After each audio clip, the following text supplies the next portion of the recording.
चलिए आप देखते हैं मोललता को। मोललता के बारे में देखेंगे तो सबसे पहले इसके सूत्र को देख लेते हैं, उसके बाद सूत्र से परिभाषा निकालेंगे।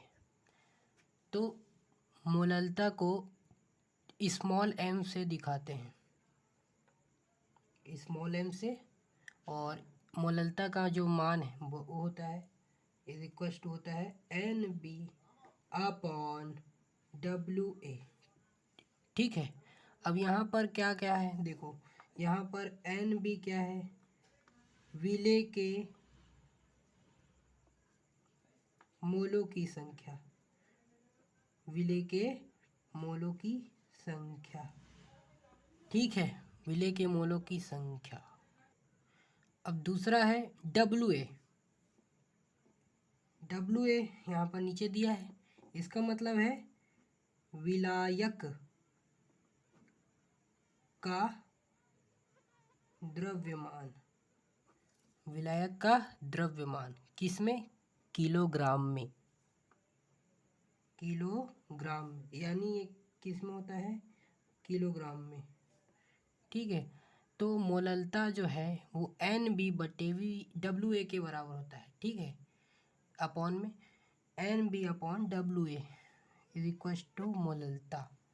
तो अब इसको डिफाइन करेंगे, मोललता को, उसकी परिभाषा निकालेंगे। तो WA का मान हम क्या करेंगे, 1 किलोग्राम रखेंगे। माना कि WA बराबर है 1 किलोग्राम। ठीक है, WA क्या है, 1 किलोग्राम है। तो 1 किलोग्राम यहाँ पर रखेंगे तो क्या हो जाएगा, मोललता बराबर NB/1।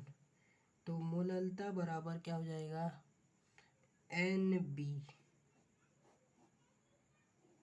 ठीक है, यानी मोललता की परिभाषा क्या हो जाएगी, देखो मोललता की परिभाषा क्या हो जाएगी कि 1 किलोग्राम अगर हम विलायक लेते हैं, ठीक है, 1 किलोग्राम विलायक है तो उसमें घुले हुए विलेय पदार्थ है, उसके मोलों की संख्या जो होती है वो मोललता के बराबर होती है। या ये भी कह सकते हैं कि जो विलेय पदार्थ हैं उनके मोलों की संख्या को ही मोललता कहते हैं, जो 1 किलोग्राम विलायक में घुला हुआ होता है।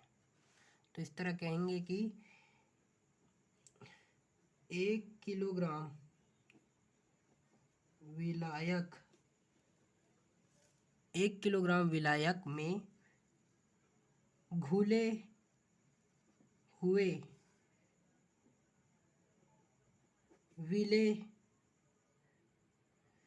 पदार्थ, घुले हुए विलेय पदार्थ के मोलों की संख्या को ही विलयन की मोललता कहते हैं। ठीक है, 1 किलोग्राम विलायक में घुले हुए विलेय पदार्थ के मोलों की संख्या, किसकी, विलेय पदार्थ के, विलेय पदार्थ के मोलों की संख्या को ही विलयन की मोललता कहते हैं। यानी कि जब हम 1 किलोग्राम विलायक लेते हैं, देखो यहाँ पर WA का मान अगर हम 1 किलोग्राम लेते हैं तो 1 हो जाता है, जिससे M का जो मान है वो NB के बराबर हो जाता है। यानी कि मोलों की संख्या विलेय के वो मोललता के बराबर हो जाता है। या डायरेक्ट या सीधे सीधे कहें तो उनकी मोलों की संख्या को ही हम विलयन की मोललता कह देते हैं। चलिए अब देखते हैं मोलरता और मोललता में क्या संबंध है। अब ये संबंध केवल उसी एक विलयन के लिए होगा, दो अलग अलग के लिए नहीं। मतलब एक ही विलयन के लिए अगर मोलरता निकाले और मोललता, तब उनके मध्य संबंध देखेंगे। तो मोलरता का सूत्र क्या होता है, कैपिटल M से मोलरता को दिखाते हैं। ठीक है, हम पहला नंबर डाल लेते हैं, मोलरता के लिए देख लेते हैं। इस मोलरता को कैपिटल M से दिखाते हैं और इसका मान क्या होता है, NB/VL होता है। आयतन होता है लीटर में, विलयन का आयतन लीटर में, और विलेय के मोलों की संख्या। ठीक है, तो तिर्यक गुना से इधर आ जाएगा VL, बराबर NB, इसको मान लो समीकरण 1। ठीक है। अब दूसरा, मोललता के लिए अभी सूत्र निकाले हैं। क्या है उसका सूत्र, क्या है अभी सूत्र देखें। मोललता के लिए M बराबर क्या होता है, NB बटे क्या होता है, WA। ठीक है, WA का मान किस में होता है, किलोग्राम में। तो अब हम क्या करेंगे, इसमें भी वही काम करेंगे। WA को इधर लाएंगे, इज इक्वल टू हो जाएगा NB। अब हम केवल उस विलियन के लिए ही निकाल रहे हैं, एक ही विलियन के लिए, इसलिए NB होगा, यानी दोनों बराबर होंगे केवल एक विलियन के लिए।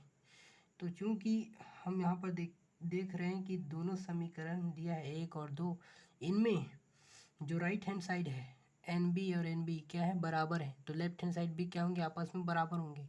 तब मोलरता into VL is equal to होगा मोललता WA। ठीक है। अब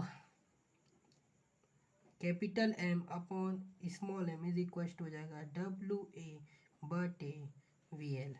ये इधर आ गया और ये जो है इधर आ गया। अतः अब हम कह सकते हैं कि मोलरता बटे मोललता बराबर होता है विलायक का द्रव्यमान केजी में और बटे विलियन का आयतन। तो इस तरह संबंध होता है इन दोनों के मध्य, अर्थात एक हमें पता है तो दूसरा हम निकाल सकते हैं। चूँकि हमने अभी देखा है कि मोललता का सूत्र होता है NB बटे WA, यही होता है। तो हम इसको थोड़ा और बढ़ा सकते हैं, NB का मान रख के इसको थोड़ा और बड़ा कर सकते हैं। देखिए NB जो है, NB का मान क्या है, WB अपॉन MB। हमने मोलरता में देखा है कि NB का मान यही रखते हैं, WB अपॉन MB, विलेय का दिया गया द्रव्यमान बट्टे उसका मोलर द्रव्यमान।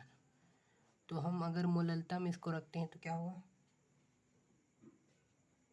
WB upon MB into WA। तो ये उसका दूसरा फार्मूला हो गया। मतलब अगर विलेय का द्रव्यमान दिया है और सूत्र की सहायता से तो ये निकल सकता है विलायक का द्रव्यमान, तब मोललता ज्ञात कर सकते हैं। और अगर सीधे सीधे मोलों की संख्या दी है और विलायक का द्रव्यमान, तो उसकी सहायता से मोललता ज्ञात कर सकते हैं। चलिए एक क्वेश्चन देखते हैं। दिया गया है 100 ग्राम विलियन है, 100 ग्राम विलियन में 20 ग्राम सोडियम हाइड्रोक्साइड को घोला गया है। ठीक है, घोला हुआ है। तो विलियन की क्या ज्ञात करना है हमको, मोललता। तो यहाँ पर विलियन का द्रव्यमान कितना दिया है, विलियन का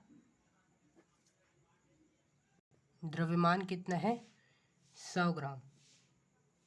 तो विलियन का द्रव्यमान इज इक्वल टू दिया है 100 ग्राम। ठीक है।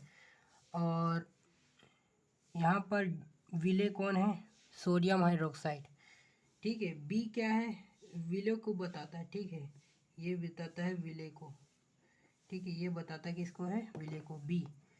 तो यहाँ पर सोडियम हाइड्रोक्साइड है, तो WB क्या है, यहाँ पर WB मतलब दिया गया द्रव्यमान, सोडियम हाइड्रोक्साइड का द्रव्यमान कितना है, 20 ग्राम।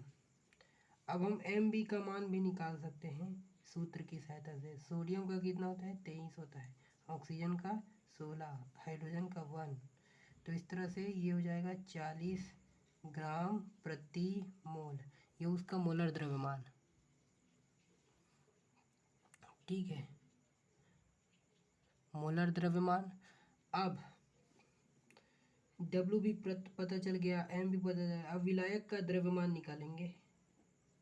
विलायक का द्रव्यमान यानी कि WA। तो विलियन का दिया है और विलेय का दिया है, तो विलयन के द्रव्यमान से विलेय को घटा देंगे तो विलायक का निकल जाएगा। तो विलयन का कितना दिया है 100 ग्राम और विलेय का 20 ग्राम, तो टोटल कितना हो जाएगा ये 80 ग्राम हो जाएगा। तो विलायक का द्रव्यमान 80 ग्राम होगा। कितना होगा 80 ग्राम। तो चूंकि हमें पता है कि मोललता बराबर होता है WB अपॉन MB गुणते WA, क्या होना चाहिए किलोग्राम में होना चाहिए। तो मोललता बराबर हो जाएगी WB कितना दिया है 20 ग्राम बटे MB कितना है 40 ग्राम प्रति मोल गुणते 80 ग्राम विलायक का, लेकिन ग्राम में दिया है। चूँकि 80 ग्राम दिया है, ग्राम में दिया है तो 1000 से हम भाग देंगे तो ये किस में बदल जाएगा किलोग्राम में। तो मोललता बराबर हो जाएगा, ये कट जाएगा 20 एकम 20 और 20 दूनी 40, ठीक है। और 1000 ऊपर चला जाएगा, ये जो 1000 जो दिया है, ठीक है 1000 ऊपर चला जाएगा तो क्या हो जाएगा 1000 बटे यहाँ पर हो जाएगा 2 गुणते 80 और यहाँ पर कितना हो जाएगा ग्राम ग्राम कर जाएगा मोल प्रति किलोग्राम होगा।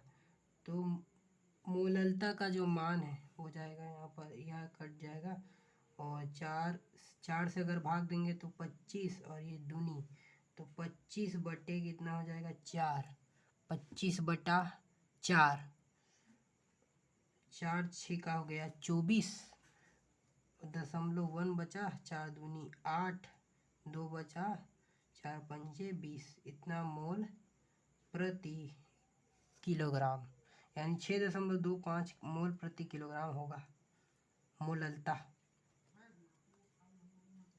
अब ये क्या बता रहा है कि 1 किलोग्राम अगर हम क्या लें विलायक लें तो उसमें विलेय के मोलों की संख्या कितनी होगी 6.25।